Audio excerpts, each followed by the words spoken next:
अब हमारे जो छोटे मालिक और छोटी मालकिन वगैरह जो भी इसमें फिल्म में हमें दिखाई दे रहे हैं, अब आप सोचिए क्या वो किसान के रोल में फिट बैठते? अब कोई छोटा सा गांव दिखाया जाता। आर्ची एंड्रयूज वो एक ऐसा पात्र है जिसने कॉलेज की सभी लड़कियों को फ्रेंच किस किया हुआ है। कितना प्रोग्रेसिव थीम है, देखिए। देखा कभी किसी पहले इंडियन फिल्म में इतनी प्रोग्रेसिव थीम? और आर्ची एंड्रयूज कंफ्यूज्ड है, मतलब इतना बड़ा ऐसा प्रश्न उसके सामने, जैसे कोई बहुत बड़ा रॉकेट साइंस कुछ ऐसा, पता नहीं, एकदम से वो कंफ्यूज्ड है कि अब मुझे किससे प्रेम है, बेटी से या रोनी से, बेटी से या रोनी से। एविल कॉर्पोरेट वगैरह। हमें तो बस सांस लेने के लिए हवा चाहिए, खाने के लिए अन्न चाहिए और प्यार करने के लिए चाहिए कोई, बस। बाकी ये डेवलपमेंट, उद्योग, उद्योगपति, ये इंडस्ट्रियलिस्ट, ये सारे के सारे दुश्मन हैं देश के। ऐसे ऐसे विचित्र कपड़े ना, मतलब आपने कभी देखे नहीं होंगे इससे पहले, भारत में तो कभी भी नहीं देखे होंगे। तो उनको देखकर डर लग सकता है, उन विचित्र कॉस्ट्यूम्स को देख करके ना छोटे बच्चे डर सकते हैं। तो उस कारण से छोटे बच्चों को बचा करके रख।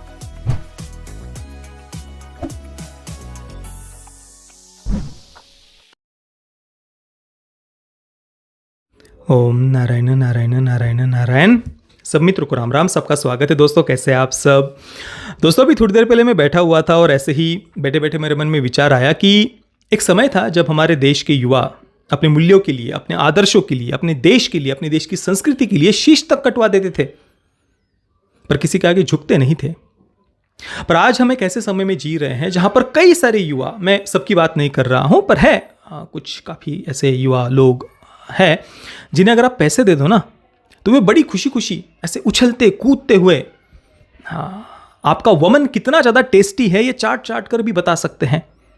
वमन समझते हो ना, उल्टी, हाँ, वो भी कितनी ज़्यादा टेस्टी है, ये बढ़िया ऐसे पूरा शब्दों का जाल बिछा कर आपको खुश करने के लिए बस वो पूरा वर्णन कर सकते हैं कि आपकी उल्टी के कितने ज़्यादा स्वास्थ्य के लाभ है, कितनी बढ़िया है, वगैरह वगैरह। बस पैसों का खेल।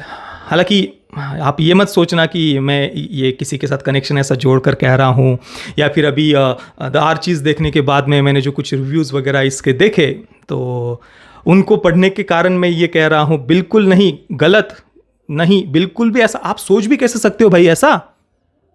मैंने तो आपको परसों ही बताया, 5 दिसंबर 2023। मैं तो भाई अभी शाहरुख खान जी का फ़ैन बन गया हूँ। और जैसे कि आप सभी जानते हैं, एक फ़ैन जो होता है ना, उसके पास अपना कोई आत्मसम्मान नहीं होता, सेल्फ रिस्पेक्ट नहीं होती, कोई डिग्निटी नहीं होती है। हाँ, वो सब हम अपने स्टार के चरणों में अर्पित कर देते हैं। और केवल हमारे स्टार्स ही नहीं, हमारे सुपरस्टार्स ही नहीं, उनकी जो अगली जनरेशन्स भी होती है ना, मतलब उन्हें हम क्या कहेंगे, नए मालिक और मालकिन, या छोटे मालिक या छोटे मालकिन, पता नहीं क्या कहेंगे आप, मुझे नीचे कमेंट में बताइए। पर चलिए हम नए मालिक और नई मालकिन कहते हैं, या छोटे मालकिन जो भी है। तो उनकी भी मतलब जी हजूरी करना, चाकरी करना, ये तो भाई ये हमारा कर्तव्य होता है भाई। हमारी अपनी कोई self respect, dignity, ideology, stand, ये सब फालतू बातें हैं, ढकोसला बातें हैं। क्या होता है ये आत्मसम्मान, सेल्फ रिस्पेक्ट वगैरह है? कुछ भी लोग आजकल, मतलब ये सब रिग्रेसिव ऑर्थोडॉक्स लोगों वाली बातें हैं, फालतू की बातें हैं।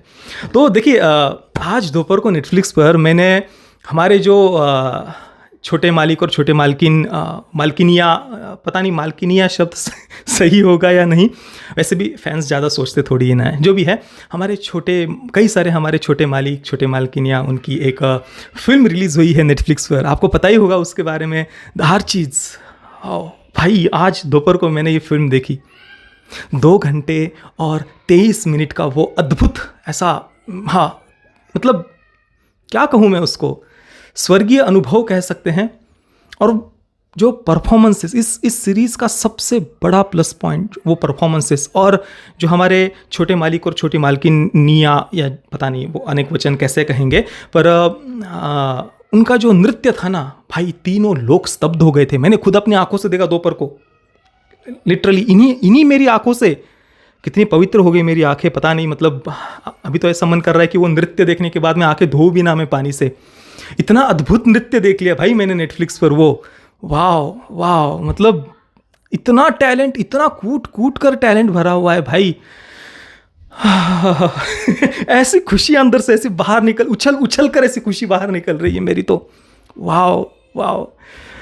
और कहानी अगर मैं आपको बताऊं इसकी, हमारे छोटे मालिक और छोटी मालकिनी या जो भी है, तो उनकी ये जो द आर्चीज़ फिल्म है, इसकी कहानी मैं आपको बताता हूं। तो स्वतंत्रता पूर्व के समय में एक ब्रिटिश अधिकारी थे, क्या नाम था उनका, सर जॉन रिवरडेल।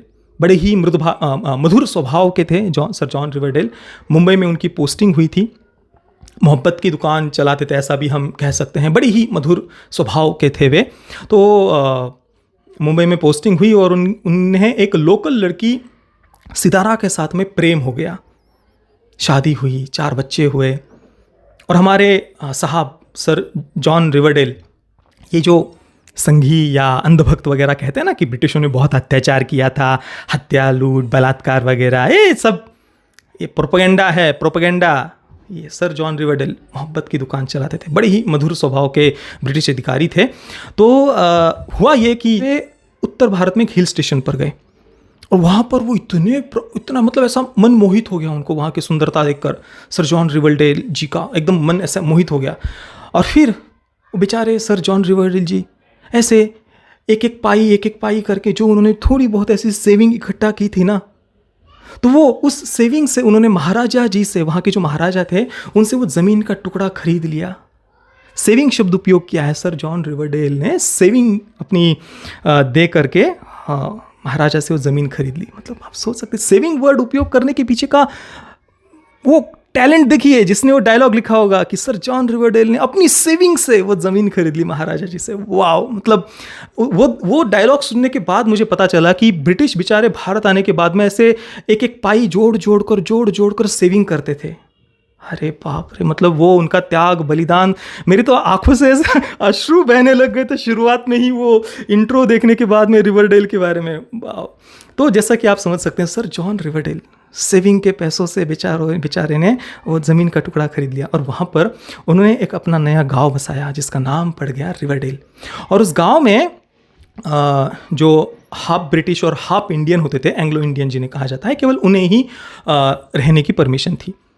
हालांकि मुझे एक बात समझ में नहीं आई कि क्या वहाँ पर पहले कोई रहता था, क्योंकि जैसा मैंने सीरीज़ में देखा सबको एंग्लो इंडियन ही उन्होंने दिखाया है। तो क्या वहाँ पर पहले कोई रहता था, और अगर रहता था तो क्या ज़मीन खरीदने के बाद में उनको वहाँ से भगा दिया गया था, निकाल दिया गया था? और अगर वो पूरा जंगल ही था पहले, तो अब वहाँ पर ये पूरा जो नया रिवरडेल गांव बसाया गया, क्या उसके लिए जंगल तोड़ा गया था उस समय वहाँ पर? मतलब अभी तो काफ़ी बड़ा डेवलप्ड सिटी दिखती है वो, तो क्या उस सब के लिए वहाँ पर जंगल तोड़ा गया था? पता नहीं। अब जंगल तोड़ने की बात मैं क्यों कर रहा हूँ, ये आपको मन में प्रश्न उठा होगा ना। वो इसलिए क्योंकि अभी ये जो रिवरडेल गांव है ना, वहाँ पर एक ग्रीन पार्क है। हाँ, तो ये जो पूरी कम्युनिटी है इस गांव की, जब भी उनके परिवार का बच्चा 5 वर्ष का हो जाता है तो वहाँ पर जाकर एक वे पेड़ लगाते हैं, ऐसा नियम है उस गांव के लोगों का। तो अभी एक उद्योगपति, दरिंदा, घिनौना है क्या, एविल कॉर्पोरेट, हाँ, तो वो वहाँ पर आकर के उस ग्रीन पार्क को ध्वस्त करने वाला है और वहाँ पर वो कुछ शॉपिंग कॉम्प्लेक्स वगैरह, होटल वगैरह जो कुछ भी है वो उनको बनाना है, एविल कॉर्पोरेट। तो आप देख रहे हो क्रिएटिविटी, देखिए, मतलब ऐसी कहानी तो भाई कभी सुनी है आपने? कितनी क्रिएटिविटी। देखिए, ये अब मैं फ़ैन बनने के बाद ये बात कर रहा हूँ। जब मैं फ़ैन नहीं था, अभी कुछ दिन पहले, आपने पिछले 2 महीने में मेरे 7-8 वीडियोज़ में ये बात सुनी होगी। जब मैं फ़ैन नहीं था तो मूर्खों की तरह बार बार कहता था कि ये बॉलीवुड वाले क्या हमेशा वही सोशलिस्ट कम्युनिस्ट माइंडसेट की फिल्में बनाते रहते हैं, मतलब हमेशा छाती कूटते रहेंगे कि भाई कहीं पर कोई उद्योगपति कोई इंफ्रास्ट्रक्चर डेवलपमेंट का प्रोजेक्ट लेकर के जा रहा है तो भाई कभी ये कहेंगे कि पर्यावरण ही नष्ट हो रहा है, कभी कहेंगे कि ट्राइबल्स की संस्कृति ही नष्ट होने जा रही है, और उसी थीम पर ये फिल्में बनाते हैं, चाहे वो भेड़िया बनाए, काला पानी बनाए या जो कुछ भी, आए दिन इनका वही रोना धोना शुरू रहता है। ऐसा मैं कब कहता था? जब मुझे अक्ल नहीं थी, मैं फ़ैन नहीं था, एकदम मूर्ख था मैं। अभी जब मैं फ़ैन बन गया ना, तो अभी मुझे पता चल रहा है कि ये कितनी क्रिएटिविटी है इस कहानी में, ऐसे लेयर्स कहानी में, ऐसे सब प्लॉट्स के लेयर, बाप रे बाप, मतलब हाय ऐसा मतलब चरम सुख मिल रहा था ना दोपहर को इस कहानी को सुनने के बाद में कि एकदम माइंड बेंडिंग, एकदम ऐसे समझ में ही नहीं आ रहा था हो क्या रहा है भाई। अरे बाप रे, आप वो मेरा एक्सपीरियंस समझ नहीं सकते, क्या फील कर रहा था दोपहर को मैं। तो फिर हुआ ये कि एविल कॉर्पोरेट, हाँ, तो वेरोनिका सुहाना खान जी, हाँ, तो उनके पिता एक बड़े एविल कॉर्पोरेट है, वो वहाँ पर ध्वस्त करना चाहते हैं ग्रीन पार्क को। तो फिर ये बच्चे मिलकर वहाँ पर फिर कैसे उसके अगेंस्ट खड़े होते हैं और पर्यावरण की रक्षा करते हैं। ये कुल मिलाकर फिल्म की थीम है। मतलब सोचिए आप, कितनी क्रिएटिविटी और कितना नया कुछ हमें देखने को मिला है। हालांकि पहले मैं क्या सोचता था पता है, जब मुझे बुद्धि नहीं थी, फैन नहीं था, मतलब होता ये है ना कि जो ऐसे एलिट लाइफस्टाइल के जो हाई सोसाइटी में रहने वाले या जो एलिट माइंडसेट के जो लोग होते हैं ना, उन्होंने कभी अपने एयर कंडीशन कमरों के बाहर की दुनिया देखी नहीं होती। मध्यम वर्गीय परिवार, गांव के लोग कैसे रहते हैं, हमारे आदिवासी भाइयों के क्षेत्रों में भी कभी वो गए हो, पता नहीं होता क्या लोग कैसे रहते हैं, जीते हैं, कुछ आता पता नहीं। तो बचपन से सब पूरा प्रिविलेज के साथ में बड़े हुए होते हैं, सब कुछ जो मांगा मिल गया, सुख सुविधाओं में बड़े हुए होते हैं। ये कब मैं सोचता था, पहले की बात मैं बता रहा हूँ। तो सारी सुख सुविधा में बड़े होते हैं, और जब व्यक्ति बस भौतिकता के पीछे भागता है, अपने व्यक्तिगत सुख के पीछे बस जब भागता रहता है ना, तो व्यक्ति अंदर से खोखला हो जाता है, खोखला, और अपने आपकी नज़रों में ही वो गिरने लगता है कि बस अपने के लिए कुछ करते रहना। स्वाभाविक सी बात है, किसी भी व्यक्ति, कोई भी व्यक्ति अपने नज़रों में गिरना नहीं चाहता, वो अंदर से खोखला नहीं होना चाहता। तो उसके लिए आवश्यकता होती कि वो कम से कम अपने आप को ये फील कर रहा है कि वो कुछ एक्टिविज्म कर रहा है, वो कुछ समाज की भलाई कर रहा है, या वो कुछ गरीबों की भलाई कर रहा है। तो फिर होता क्या है ना कि जो एलिट माइंडसेट, ज़मीनी सच्चाई तो पता नहीं होती, पर कुछ वामपंथियों की किताबें पढ़ी हुई होती है, कुछ कम्युनिस्टों की, सोशलिस्टों की किताबें पढ़ी हुई होती है, तो माइंडसेट बिल्कुल वैसा ही होता है। तो भारत की तरफ, भारत के गाँव की तरफ, भारतीय संस्कृति की तरफ देखने का दृष्टिकोण वैसा ही होता है कि यहाँ पर तो बस जातिवाद, यहाँ पर कुछ होता ही नहीं है, भारत के गाँव के लोग दरिंदे होते हैं, मॉन्स्टर होते हैं, डंडे लेकर बैठे होते हैं, वगैरह वगैरह, इस प्रकार का माइंडसेट उनका होता है। और फिर जो ऐसा पूरे सुख सुविधाओं में पला बढ़ा हुआ एलिट माइंडसेट का व्यक्ति, अंदर से स्वाभाविक सी बात है एक आत्मग्लानि या खोखलापन होता है, तो कुछ करना होता है ना, एक्टिविज्म करना होता है भाई, कुछ ना कुछ तो फिर कहीं पर कोई इंफ्रास्ट्रक्चर डेवलपमेंट का प्रोजेक्ट हो तो भाई सेव द ग्रीन, पर्यावरण बचाओ। कहीं पर मेट्रो कार शेड का प्रोजेक्ट हो तो भाई पर्यावरण बचाओ, पर्यावरण बचाओ। और फिर वही स्टार किड्स या जो भी कहिए सेलिब्रिटीज़ वगैरह 4-4.5 करोड़ की ऐसी लैम्बोर्गिनी ह्यूरिकेन लेकर के ऐसे फोटो वगैरह खिंचवाएंगे। हाँ, पर्यावरण, फिर कुल मिलाकर एक्टिविज्म करना होता है ताकि अपने नज़रों में तो कम से कम उठ सके। कोई भी व्यक्ति उस खोखलेपन के साथ अपनी ही नज़रों में गिरकर कोई व्यक्ति जी नहीं सकता, अपनी ही बस भौतिकता के पीछे, व्यक्तिगत स्वार्थ के पीछे नहीं, तो कम से कम अपनी नज़रों में ऊपर उठने के लिए दिखावे का इस पर एक्टिविज्म करना होता है। तो वो इस प्रकार से फिर वो बस पर्यावरण की रक्षा, पर वो हमारे जो आदिवासी क्षेत्र है या जो जहाँ पर डेवलपमेंट की आवश्यकता भी होती है ना, तो वो भी उनकी आंखों में खटकने लगता है, वो डेवलपमेंट किरकिरी बन जाती है वो डेवलपमेंट फिर। और फिर काफ़ी सारे NGOs वगैरह, बाहरी ताकतें वगैरह तो होती है, उनका तो उद्देश्य ही वही होता है कैसे न कैसे इंफ्रास्ट्रक्चर डेवलपमेंट को रोकना, विरोध करना वगैरह वगैरह। उसके पीछे और भी कई सारे रीज़न होते हैं, कई बार हमने वो बातें की हुई है।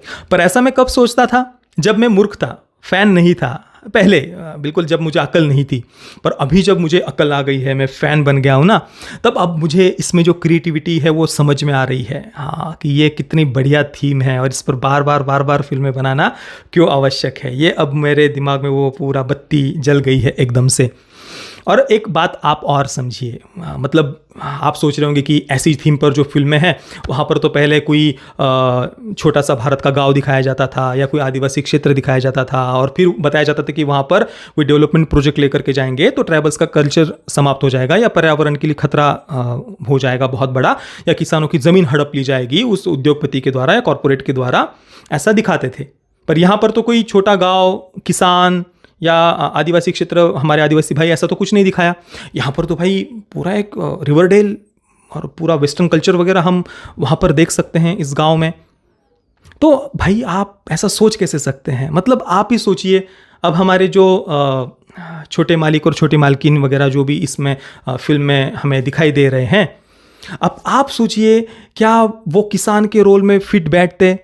अब कोई छोटा सा गाँव दिखाया जाता, वहाँ पर कोई गरीब परिवार दिखाया जाता, क्या उसमें ये सारे हमारे छोटे मालिक और मालकिन वो सब सूट होते क्या उन कैरेक्टर्स में? आप ही बताइए। मतलब आप सोच भी कैसे सकते हैं यार आप? इसी कारण से थीम वही रखी है उन्होंने, थीम वही रखी है कि एविल कॉर्पोरेट और वो पर्यावरण नष्ट कर रहा है, थीम वही है। पर भाई अब जो हमारे छोटे मालिक और मार्किन उनके हिसाब से, उनके लुक के हिसाब से कहानी या वो सेटअप होना चाहिए ना पूरा वातावरण, तो फिर ऐसा काल्पनिक ये शहर बनाया है रिवरडेल। इस कारण से ये सब कुछ एक फिक्शनल टाउन डेवलप करना पड़ा भाई। आप समझिए, इसके पीछे की क्रिएटिविटी समझिए, आवश्यकता समझिए। हाँ, इस कहानी को छोटे गांव में या कोई ऐसा गरीब परिवार, किसान, वो क्यों नहीं दिखा सकते? इसके पीछे का लॉजिक समझिए आप। हालांकि मेरे मन में एक प्रश्न आया कि ये जो फिक्शनल टाउन उन्होंने डेवलप किया ही है, तो भाई मतलब ये बताया तो है शुरुआत में कि यहाँ पर हाफ ब्रिटिश और हाफ इंडियन रहते हैं, पर वो हाफ इंडियन वाला पार्ट मुझे इस पूरे टाउन में कहीं पर दिखाई नहीं दिया। सब कुछ वेस्टर्न वेस्टर्न ही दिख रहा था। हो सकता है कि भाई अब मेरे चश्मे का नंबर बढ़ गया होगा, कुछ मुझे मेरे से बात छूट गई होगी, तो प्लीज़ आप मुझे बताइए कि क्या वो हाफ इंडियन वाला पार्ट कहीं पर दिखा? मतलब पता नहीं, शायद मैंने मिस किया होगा, क्योंकि मुझे तो ऐसा याद नहीं आ रहा, दिखाई नहीं दिया कि कहीं पर कोई भारतीय त्यौहार मनाया जा रहा हो, हमारे भारतीय सनातन संस्कृति से जुड़ा हुआ कोई उत्सव मनाया जा रहा हो, कोई ऐसी रीति रिवाज परंपरा दिख रही हो। ऐसा तो कुछ भी मुझे नहीं दिखाई दिया भाई। हाँ, क्रिसमस मनाई गई थी भाई, बहुत बड़े फेस्टिवल के रूप में वो दिखाया है। तो गांव में सब कुछ पूरा वेस्टर्न ही वेस्टर्न दिख रहा था। वो हाफ इंडियन वाला पार्ट कहाँ था? शायद मुझसे मिस हो गया होगा, चश्मे का नंबर बढ़ गया होगा, पता नहीं। आपको अगर कुछ ऐसा याद आ रहा हो तो प्लीज़ मुझे आप नीचे कमेंट में बताइए, मेरे ज्ञान चक्षु आप खोलिए। और इस सीरीज़ का जो मुख्य पात्र है आर्ची एंड्रयूज़, वैसे तो सभी के सभी मुख्य पात्र है भाई, हमारे जितने भी छोटे मालिक और छोटे मालकिन जितने भी है यहाँ पर, सभी लीड कैरेक्टर्स में ही थे। पर फिर भी जिसको लेकर सबसे मुख्य फोकस था आर्ची एंड्रयूज़, वो एक ऐसा पात्र है जिसने कॉलेज की सभी लड़कियों को फ्रेंच किस किया हुआ है। कितना प्रोग्रेसिव थीम है, देखिए। देखा कभी किसी पहले इंडियन फिल्म में इतनी प्रोग्रेसिव थीम? सबको फ्रेंच किस किया हुआ है। और ये जो आर्ची एंड्रयूज़ है, वो बेटी और रॉनी मतलब वेरोनिका, जो सुहाना खान जी का कैरेक्टर है, तो बेटी और वेरोनिका दोनों को भी वो फ्रेंच किस कर चुका है। और आर्ची एंड्रयूज़ कंफ्यूज्ड है, मतलब इतना बड़ा ऐसा प्रश्न उसके सामने, जैसे कि बहुत बड़ा रॉकेट साइंस कुछ ऐसा, पता नहीं, एकदम से वो कंफ्यूज्ड है कि अब मुझे किससे प्रेम है, बेटी से या रॉनी से, बेटी से या रॉनी से, उसको समझ में ही नहीं आ रहा। कभी देखी ऐसी थीम? कितनी क्रिएटिविटी है, आप देखिए। तो ये जो आर्ची एंड्रयूज़ है ना, तो उसके पिता दिखाए हैं। उसके पिता के सामने आर्ची कहता है कि यहाँ पर डेवलपमेंट का प्रोजेक्ट आने वाला है, और जो उनकी टाउन काउंसिल जो होती है, रिवरडेल टाउन काउंसिल, उन्होंने ग्रीन लाइट दे दिया है रिवरडेल को। ये चर्चा चल रही होती है आर्ची और उसके पिता के बीच में, और पिता गुस्सा होते हैं इस डेवलपमेंट के प्रोजेक्ट को लेकर के। बेटा कहता है कि क्या हो जाएगा इससे, अगर डेवलपमेंट हो जाएगी, अच्छी बात है ना, नई थिंग्स हमें तो चाहिए, नई नई बातें यहाँ पर। तो पिता उसके उत्तर में कहते हैं, we need air to breathe, food to eat and someone to love, we don't need things. हाँ, हमें तो बस भाई हवा लेने के लिए, सांस लेने के लिए हवा चाहिए, खाने के लिए अन्न चाहिए, और कोई प्यार करने के लिए चाहिए। हमें थिंग्स नहीं चाहिए, बातें हमें नहीं चाहिए। वाह वाह, क्या फिलॉसफी है भाई, ऐसा दर्शन। मैंने कहा ना, वो जो एलिट माइंडसेट होता है ना, सब कुछ बैठे बैठा मिल जाता है, तो फिर क्या ज़रूरत है इसकी, क्या ज़रूरत है उसकी, और फिर क्या डेवलपमेंट की ज़रूरत है। चलो विरोध करते हैं, एविल कॉर्पोरेट वगैरह। हमें तो बस सांस लेने के लिए हवा चाहिए, खाने के लिए अन्न चाहिए, और प्यार करने के लिए चाहिए कोई, बस। बाकी डेवलपमेंट, उद्योगपति, ये इंडस्ट्रियलिस्ट, ये सारे के सारे दुश्मन हैं देश के। इन सब को हमें उखाड़ फेंकना है। वाह, बस सांस लेने के लिए हवा चाहिए, खाने के लिए अन्न चाहिए, और कोई प्यार करने के लिए चाहिए, बस। दुनिया तो ऐसी ही चलती है भाई। ये उद्योगपति, ये बिजनेस करने वाले, ये व्यवसाय और ये डेवलपमेंट, ये सब फालतू बातें, ये फालतू बातें। ये गरीबों के समझ की बात नहीं है। गरीबों को लगता है कि ये इंफ्रास्ट्रक्चर डेवलपमेंट वगैरह है, वो उसका विरोध करना होता है, एविल कॉर्पोरेट का विरोध करना है। तो इतनी बढ़िया ज्ञानवर्धक बातें, ऐसे फिलॉसफी, ऐसा दर्शन, और ऐसे क्रिएटिविटी, और ऐसे परफॉर्मेंसेस, सबसे बढ़िया भाई, गजब गजब परफॉर्मेंसेस। ऐसा तो मैंने आज तक इससे पहले कभी भी देखा ही नहीं, किसी भी कंटेंट में नहीं देखा, विश्वास से कह सकता हूँ। नेटफ्लिक्स इंडिया भाई, तुमको तो ऐसा सैल्यूट, गजब की चीज़ बनाई है। बस ऐसे ही कंटेंट में तुम पैसे लगाते रहो। नेटफ्लिक्स इंडिया वालों से मेरी एकदम हृदय से प्रार्थना है, ऐसे ही कंटेंट में पैसे लगाओ भाई, यही ज़रूरी है, देश के लिए यही ज़रूरी है, इसी से तुम ग्रो करोगे। तो मैं द आर्चिज़ को दूंगा 0 आउट ऑफ 10 स्टार्स। मतलब मैं इतना खुश हूँ कि 10 तो नहीं दे सकता, 0 सबसे बेटर रहेगा, क्योंकि क्रिएटिविटी 10 तो सभी दे देते हैं जो पसंद आता है उसे, क्रिएटिविटी तब होती है जब हम 0 देते हैं, तो इसलिए 0 आउट ऑफ 10 स्टार्स। बाकी पेरेंटल गाइडेंस की क्या बात करना, lip to lip kissing scene वगैरह है, न्यूडिटी वगैरह नहीं थी, विचित्र विचित्र से कपड़ों में आपको यहाँ पर कैरेक्टर्स दिखाई देंगे, ऐसे ऐसे विचित्र कपड़े ना, मतलब आपने कभी देखे नहीं होंगे इससे पहले, भारत में तो कभी भी नहीं देखे होंगे। तो उनको देखकर डर लग सकता है, उन विचित्र कॉस्ट्यूम्स को देख करके ना छोटे बच्चे डर सकते हैं। तो उस कारण से छोटे बच्चों को बचा करके रखना, क्योंकि ऐसे ऐसे कॉस्ट्यूम्स है ना जिनको देख करके भूत भी डर जाए। हाँ, तो उससे बचा करके रखना अपने बच्चों को। बाकी गलती से अगर आपने देख ही लिया है तो प्लीज़ आपका अनुभव मुझे नीचे कमेंट में बताइए, मैं जानना चाहता हूँ आपके विचार। और वीडियो को लाइक और शेयर करना बिल्कुल भी मत भूलना। ये वीडियो देखने के लिए आप सभी मित्रों का बहुत बहुत धन्यवाद। जय श्री राम, वंदे मातरम।